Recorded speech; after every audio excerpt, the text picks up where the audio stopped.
Hi guys, स्वागत है आपका हमारे यूट्यूब चैनल पे जहाँ पर हम इलेक्ट्रिक व्हीकल से जुड़ी हुई सारी न्यूज़ इन्फॉर्मेशन और इवेंट्स डिस्कस करते हैं। मैं रेगुलरली यहाँ पे आता हूँ, वीडियोस बनाता हूँ और जो भी इलेक्ट्रिक व्हीकल इकोसिस्टम में हो रहा है इंडिया में सब शेयर करता हूँ। तो गाइस, अगर आप इन सब चीज़ों से अपडेटेड रहना चाहते हैं प्लीज़ सब्सक्राइब करें मेरे चैनल को और let's proceed with today's news guys. पहला न्यूज़ है टेस्ला का। तो टेस्ला ने एक क्लेम किया है कि उन्होंने ओवरऑल यूएसए में 20,000 से ज़्यादा चार्जिंग पॉइंट्स लगा दिए हैं।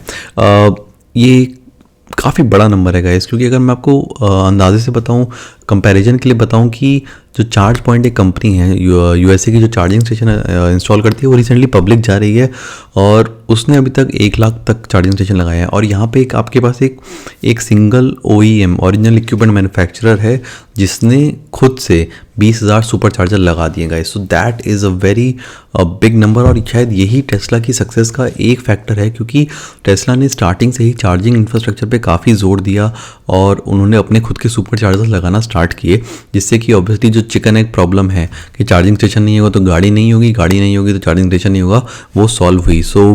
और टेस्ला के बारे में और ये भी पता है हमें कि अब इंडिया में आने का उन्होंने इंडिकेशन तो दिया है, लेकिन कब आ रहे हैं ये नहीं पता। अभी रिसेंटली इलॉन मस्क ने ट्वीट किया था, लेकिन ये कुछ क्लियर नहीं है कि वो इंडिया में कब आ रहे हैं। और अगर वो इंडिया में आते भी हैं, हमें ये देखना रहेगा कि टेस्ला की गाड़ी इंडिया में किस तरीके से लॉन्च होती है, क्योंकि जैसा कि मैं आपको बता चुका हूँ कि यूएसए में टेस्ला का जो सबसे लोएस्ट मॉडल है S3 वो $30,000 का पड़ता है। अगर आप उसको इंडिया में पूरा का पूरा इंपोर्ट करोगे तो टैक्सेस, शिपिंग चार्जेस, जीएसटी मिला के वो करीब करीब $50,000 का यहाँ पे बन जाएगा। तो उसकी कॉस्ट करीब करीब आपको 47 से 40 लाख के बीच में पड़ेगी। अब एक ऐसी गाड़ी जो आपको 400 किलोमीटर की रेंज दे रही है और 37 से 40 लाख की, तो आप क्यों खरीदोगे जब आपको हुंडई कोना मिल रही है सेम रेंज के साथ 27 लाख की।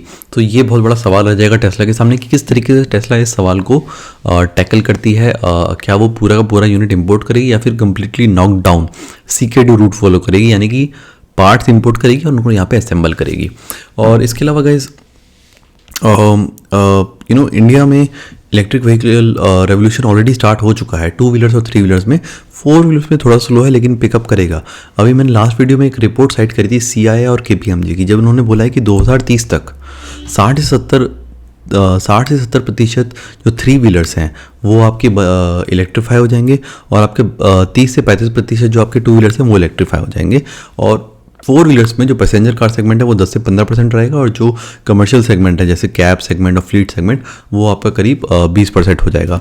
सो ये नंबर उस में रिपोर्ट में निकल के आया। मैं तो ये भी मानता हूँ कि वो नंबर अभी भी कंजर्वेटिव है, इससे कहीं ज़्यादा इलेक्ट्रिफिकेशन होगा, बट स्टिल 2 व्हीलर्स में और 3 व्हीलर्स में 30 से 40% और 60 से 70% इलेक्ट्रिफिकेशन बहुत बड़ा नंबर होता है गाइज।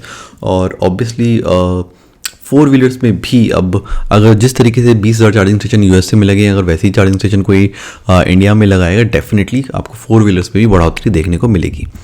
मूव ऑन करते हैं नेक्स्ट न्यूज़ पे गाइस। बेंटले जो कि ऑब्वियसली एक लग्जरियस कार मैन्युफैक्चरर है, उन्होंने एक सेगमेंट लॉन्च किया है बियॉन्ड 100। तो गाइस उन्होंने अनाउंस किया है कि हम 2030 तक अपनी सारी की सारी फ्लीट पूरी की पूरी इलेक्ट्रीफाई कर देंगे।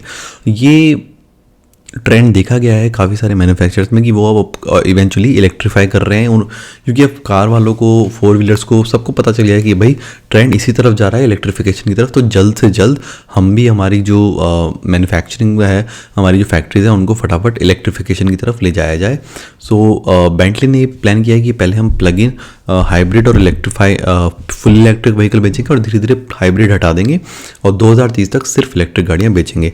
उनके डिफरेंट बेंटाइगा इसमें बेंटाइगा हाइब्रिड है, फ्लाइंग स्पर है, पोर्श पनामेरा है, बट उन्होंने अभी क्लियरली अनाउंस नहीं किया कि कौन कौन से मॉडल इस बियॉन्ड 100 इनिशिएटिव का पार्ट होंगे। But definitely guys it's a good news which means that overall EV ecosystem and EV जो वाइब है ओवरऑल अराउंड द ग्लोब बहुत ज़्यादा अच्छी है, पिकअप कर रही है और लग्जूरियस कार मैन्युफैक्चरर्स भी अब इस डायरेक्शन में मूव कर रहे हैं।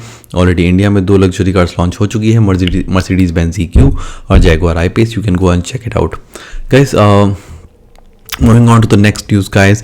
एक्चुअली एक रिपोर्ट, एक स्टडी हुई है जो, और उस स्टडी को डिफरेंट जगह छपी है। टाइम्स ऑफ इंडिया से मैं आपको साइट करके बता रहा हूँ कि जो स्टडी है वो ये कह रही है कि India can save ₹1 lakh crore on crude oil imports by meeting 30% electric vehicle penetration target.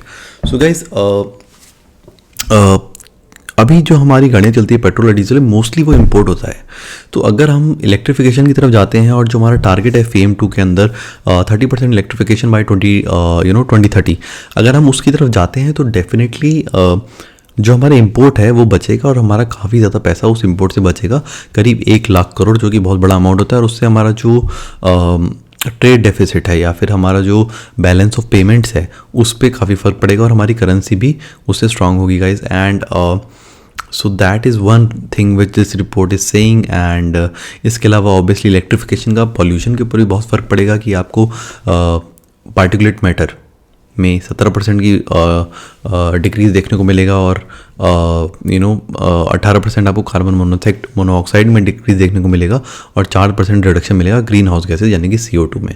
So guys ये रिपोर्ट हुई है, लेकिन इसमें ये भी साइट हुआ है कि एक तरफ तो जॉब क्रिएट होंगे बट एक तरफ जो पेट्रोल और डीजल से रिलेटेड जॉब है वो जाएंगे, तो वो बैलेंस आउट हो जाएंगे। और गवर्नमेंट जो टैक्स कमाती है पेट्रोल और डीजल पे, ऑब्वियसली वो गवर्नमेंट की कमाई थोड़ी कम हो जाएगी, बट एनवायरमेंट बचाने के लिए गाइज थोड़ी तो कॉस्ट पे करनी पड़ेगी।